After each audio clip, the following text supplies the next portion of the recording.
Childhood obesity தான் வந்துட்டு நமக்கு அடல்ட் லைஃப்பில் வரக்கூடிய பிபி சுகருக்கான ஒரு பெரிய பெரிய கல்ப்ரெட் ஒபிசிட்டி. ஸோ குழந்தை வந்து ஜாஸ்தி வெயிட் போட ஆரம்பிக்கிறாங்க அப்படின்னா, அவங்க ஹைட்டுக்கு ஏற்ற வெயிட் இல்லை, ஜாஸ்தியாக இருக்காங்கன்னா ஃபர்ஸ்ட் திங் இன்னும் ரொம்ப ஏர்லியராகவே வந்து ஏஜென்ட் பண்ணுறதுக்கான வாய்ப்புகள் இருக்குது. ஸோ குழந்தை ரொம்ப அழகாக இருக்காங்க, நல்லா கொழுன்னு இருக்காங்கன்னு சொல்லிட்டு என்ஜாய் பண்ண விட்டுட்டா அவங்களோட ஃபிசிக்கல் ஆக்டிவிட்டியை நம்ம மோட்டிவேட் பண்ண ஆரம்பிக்கணும். ஃபர்ஸ்ட் டைம் ப்ரெக்னென்ட் ஆகிட்டு செகண்ட் பேபிக்கு என்ன டைம் கேப் எவ்வளோ இருக்கும்? ஸோ ஃபர்ஸ்ட் டைமுக்கும் செகண்ட் டெலிவரிக்கும் அப்படின்னு பார்த்தீங்கன்னா ஒரு பாடி ரெக்கவர் ஆகி பழைய நிலைமைக்கு வரதுக்கு ஸோ ஜூரிங் ப்ரெக்னன்சியில் வந்துட்டு பேபியோட மூமெண்ட்டே இல்லை அப்படின்னு சில பேர் ரொம்ப பயப்படுவாங்க. அது ரொம்ப உண்மையிலேயே வந்து ஏதாவது பிரச்சனையாக இருக்குவாங்க. ஒரு ஃபர்ஸ்ட் மூமெண்ட்ல நம்ம குயிக்கனிங் அப்படின்னு சொன்னது எப்போ நடக்கும் அப்படின்னு பார்த்தீங்கன்னா, மெடிசன்ஸ் என்ன எடுத்தாலும் சரி அவங்களுக்கு இம்ப்ரூவே ஆகலாம். அவங்களோட குவாலிட்டி ஆஃப் லைஃப் ரொம்ப வந்து பேடாக போயிட்டுருக்கு. இப்போ நான் ஒரு காலேஜ் போகிற ஒரு ஸ்டூடெண்ட்டாக இருந்து என்னால் போக முடியல, பீரியட்ஸ் ரொம்ப நான் வீட்டில் ரெஸ்ட் தான் எடுக்கணும், எனக்கு மெடிசன் தான் போடணுன்ட்டு இருக்கு, இல்லை நான் ஒர்க் போக முடியல அப்படின்றவங்க சின்ன குழந்தைங்கள்லாம் கூட ஏஜ் பண்ண ஆரம்பிச்சாங்க. ஸோ இந்த ஏர்லி பியூபர்ட்டிக்கு காரணம் நம்ம லைஃப் ஸ்டைல் அப்படின்னு நீங்கள் நினைக்கிறீங்களா? டெஃபினட்டாக ஏர்லி பியூபர்ட்டி அப்படின்றது அந்தந்த ஒரு ஜென்ரேஷனுக்கு ஏற்றனா மாறிக்கிட்டே வரும். இப்போ என்ன நார்மலாக அப்படின்னு பார்த்தீங்கன்னா,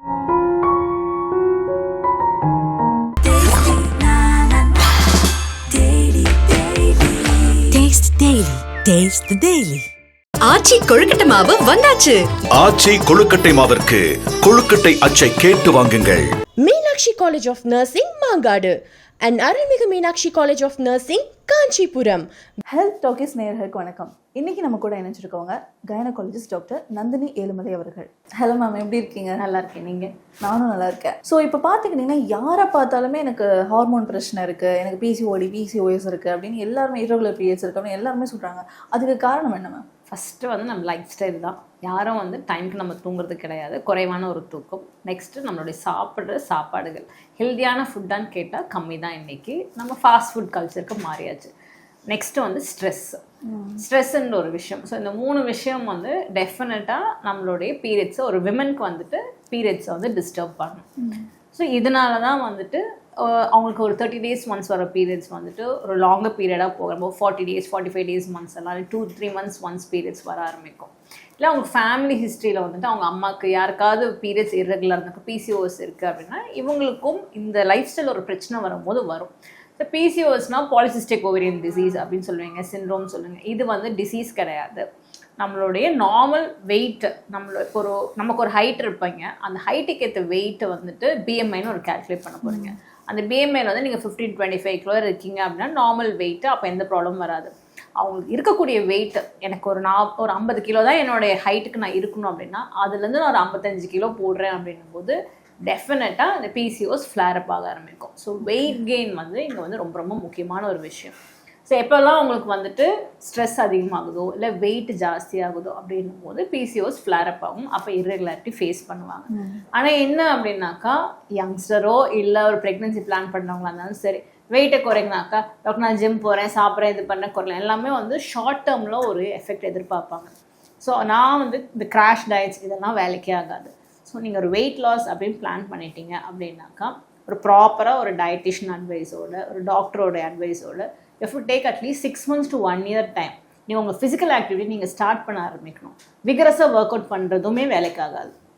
ரொம்ப விகரஸாக ஒர்க் அவுட் பண்ணும்போது நாங்கள் பாடியில் கார்டிசால் நிறைய ரிலீஸ் ஆகும்போது திருப்பி அது வந்து அவங்களுக்கு அது பேக் ஃபயர் தான் ஆகும். இன்னும் வெயிட் கெயின் பண்ணிகிட்டே இருப்பாங்க. நிறைய பேர் என்ன பண்ணுவாங்க, நான் வெயிட் குறைக்கணும் எவ்ரிடே ஜிம் போவாங்க, இல்லை ஒரு 3 hours 2 hours ஒர்க் அவுட் பண்ணுறவங்களாம் இருப்பாங்க.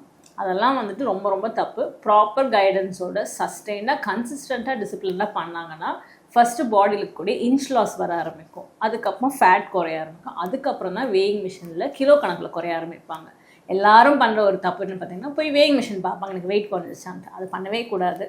ஒரு இதில் என்ன டிப்பாக சொல்லலாம் அப்படின்னு பார்த்தீங்கன்னா, ஒரு இன்ச் டேப் வச்சு மெஷர் பண்ணி பார்க்கணும். நீங்கள் ஆமாம் உங்கள் தை அப்டமன் மெஷர் பண்ணி பார்த்துட்டு ஒரு எவ்ரிடே நீங்கள் ஒரு ஒர்க் அவுட் பண்ணிகிட்டு இருக்கும்போது அது கூட உங்கள் ஃபுட்லேயுமே வந்து உங்கள் கார்போஹைட்ரேட்ஸ், அதாவது வெள்ளையாக இருக்க பொருட்கள் குறைச்சிட்டு ப்ரோட்டீன்ஸ் அதிகப்படுத்தும் போது டெஃபினட்டாக ஒரு சேஞ்ச் இருக்கும். அது வந்து 1 monthல டெஃபினட்டாக ஃபீல் பண்ண முடியும். இன்ச் லாஸ்ன்னும் போது அதில் பெருசாக நமக்கு எப்படி வேயிங் மிஷினில் காட்டவே காட்டாது. ஸோ இந்த அவேர்னஸ் வேணும் அவங்களுக்கு.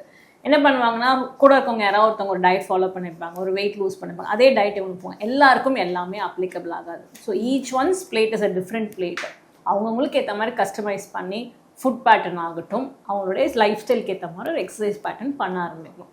ஒரு simplest thing to begin with everyday ஒரு வாக்கிங் அப்படின்றது ரொம்ப சிம்பிளான ஒரு விஷயம். இது மட்டும் இங்கே பத்தாது. அவங்களுடைய பிஸியான ஒரு ஹெக்டிக்கான ஒரு லைஃப் ஸ்டைல் இருக்குன்னா காலையில் எந்திரிக்கும் போது ஒரு யோகாவோ இல்லை ஒரு ப்ரீதிங் எக்ஸசைஸ் பண்ணிவிட்டு ஸ்டார்ட் பண்ணும்போது காமாக இருக்கும். ஆனால் எல்லாருமே என்ன பண்ணுவோம், நம்ம ஒரு ஃபோன் எடுத்து என்ன நடந்திருக்கு அப்படின்னு பார்த்துட்டு ஹரிபரியாக ஸ்டார்ட் பண்ணுவோம். So starting a day is very very important. அதை வந்து நம்ம காமாக பீஸ்ஃபுல்லாக ஆரம்பித்தோம் அப்படின்னாக்கா பாடியோட சிஸ்டம் வந்து ஒரு ப்ராப்பரான ஒரு காமான ஒரு பொசிஷன்லேயே போயிட்டுருக்கும். ஸ்ட்ரெஸ் அந்த அளவுக்கு இருக்காது. இந்த ஒரு டிஃப்ரென்ஸ் எல்லாம் அனலைஸ் பண்ணி பார்த்தோம். தூங்க போகிறதுக்கு முன்னாடியும் சரி, இப்போ நான் ஒரு 11 மணிக்கு படுக்கிற ஒரு பர்சனாக 10 o'clock என் ஃபோனை வந்து சைடில் வச்சிடணும். அந்த 1 hour வந்து நான் எதுவுமே பண்ணாமல் அமைதியாக இருந்தால் கூட பிரெயின் வந்து காமாக போகுது. தூங்க போகிற நேரம் வரையும் நீங்கள் ஃபோன் யூஸ் பண்ணால் யூஆர் கீப்பிங் அர் activity very very very active. அப்படின்னும் போது காமே ஆக போகிறது இல்லை. அந்த ஸ்ட்ரெஸ் சைக்கிள் கண்டினியூ ஆகிட்டே இருக்கும். ஸ்ட்ரெஸ் எப்படி நான் குறைக்கிறது அப்படின்ற கேள்வி கேட்பாங்க. ஸ்ட்ரெஸ் வந்து நம்ம பிரேக் தான் பண்ணி ஆகணும். எப்படி பிரேக் பண்ணலாம்? நமக்கு பிடிச்ச ஒரு விஷயம் பண்ணும்போது பிரேக் ஆகும்.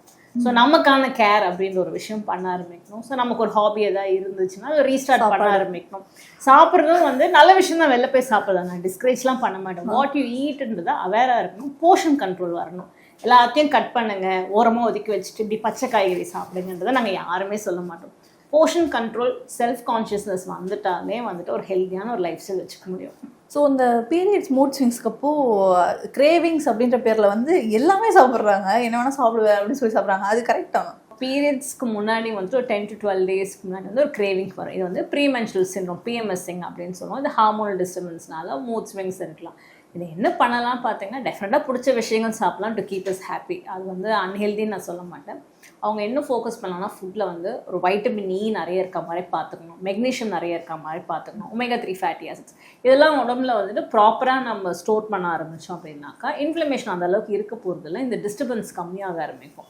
கிரேவிங் சொல்லிட்டு அளவுக்கு அதிகமாக சாப்பிடும்போது திருப்பி அதனால உடலில் பிரச்சனை வரக்கூடியது ஃபேஸ் பண்ணுவாங்க அவங்க. ஸோ அவங்களுக்கு ஒரு காஃபி குடிக்கிறது, சாக்லேட் சாப்பிட்றது, பிரியாணி சாப்பிட்றதுலாம் இட்ஸ் ஃபைன் அந்த டைமில்.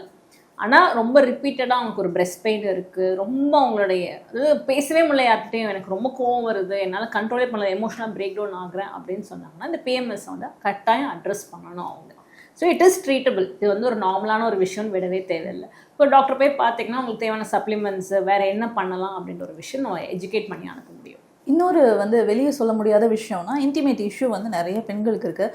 ஸோ இதுக்காக அவங்க கூச்சப்பட்டுக்கிட்டு என்ன பண்ணுறாங்க, ஓவர் த கவுண்டர் வந்து டாக்டர் கன்சல்டேஷன் இல்லாமே டேப்லெட் வாங்கி போடுறாங்க.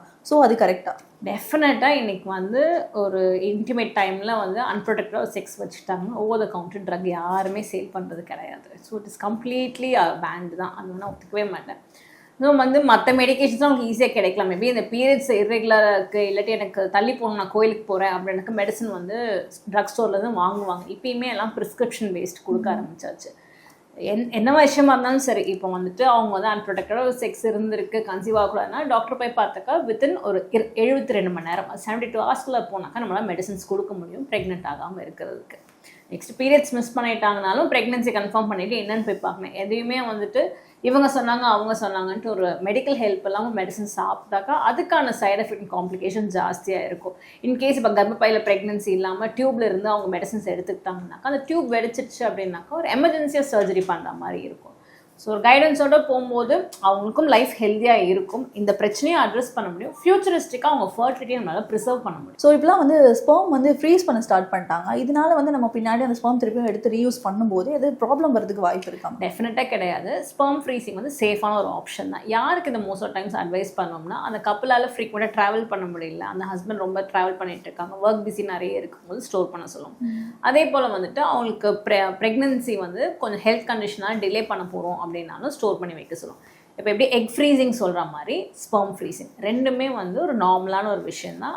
ஸ்பெர்முக்கும் சரி எக்குக்கும் சரி அதுக்கு நியூட்ரிஷனாக எப்படி மெயின்டைன் பண்ணணுன்ற மாதிரி டெம்பரேச்சர் ஆகட்டும் என்வரான்மெண்ட்டும் அந்த லேபில் எம்ப்ரியாலஜி லேபில் இருக்கும். ஸோ இது வந்து அன்சேஃப்லாம் கிடையாது. நம்ம எப்போ எடுத்து யூஸ் பண்ணாலும் அது ஃப்ரீஸ் பண்ணுறதே வந்துட்டு அந்த டைமில் என்ன இருக்கோ அதை அப்படியே வச்சுக்கணும்னா நம்ம ஒரு 3 மாதம் கழிச்சு பார்க்கும்போது சம்டைம்ஸ் கவுண்ட் கம்மியாயிடுச்சுன்னா நமக்கு ஸ்பெர்ம் பத்தாது. அதுக்காக தான் நம்ம ஸ்டோர் பண்ணி வைக்கலாம். இல்லாட்டி வேறு ஏதாவது உங்களுக்கு மெடிக்கல் கண்டிஷன் இருக்காங்க, ஒரு கேன்சர் இருந்திருக்கு, இல்லை கீமோதெரப்பி ஏதாவது போகிறாங்கனாக்கா அந்த ஸ்பெர்ம் ஃப்ரீசிங் வந்து ரொம்பவே அவங்களுக்கு ஹெல்ப்ஃபுல்லாக இருக்கும். ஸோ உங்ககிட்ட வர பேஷண்ட்ஸ் வந்து ஏதாவது ஒரு வியார்டான மித்ஸ் ஏதாவது கொண்டு வருவாங்க. ஸோ அதை ஷேர் பண்ணுங்க. மிக்ஸ் அப்படின்னு பார்த்தீங்கன்னா ப்ரெக்னென்சியில் வந்து நாங்கள் 2 பேருக்கு சாப்பிடணும் டாக்டர்னு கேட்பாங்க. அதாவது பேஷண்ட் கேட்க மாட்டாங்க, சுற்றி இருக்கவங்க அவங்கள வந்து ஃபோர்ஸ் பண்ண ஆரம்பிச்சிருவாங்க. இன்னொன்று ஃபர்ஸ்ட் 3 monthsல என்ன சாப்பிட கொடுக்குறது, எதாவது டயட் மாற்றணுமா அப்படின்னு கேட்பாங்க. அவங்க எல்லாருக்கும் நான் என்ன சொல்லுவேன் அப்படின்னு பார்த்தீங்கன்னா, ப்ரெக்னெண்ட்டாக இருக்கும்போது அந்த மதரை வந்து கம்ஃபர்டபுளாக விட்டுருங்க. ஃபர்ஸ்ட் 3 monthsல மதர் என்ன ஃபுட்டு சாப்பிட்றாங்களோ அது அவங்களோட ஹெல்த்துக்கு மட்டும்தான் போய் ரீச் ஆகும். குழந்தைக்கு போய் ரீச் ஆகிறதுக்கு ஒரு 5வது மாதம் தான் ரீச் ஆக ஆரம்பிக்கும். ஸோ அவங்களுக்கு பிடிச்ச பொருட்கள் அவங்க சாப்பிடட்டும்.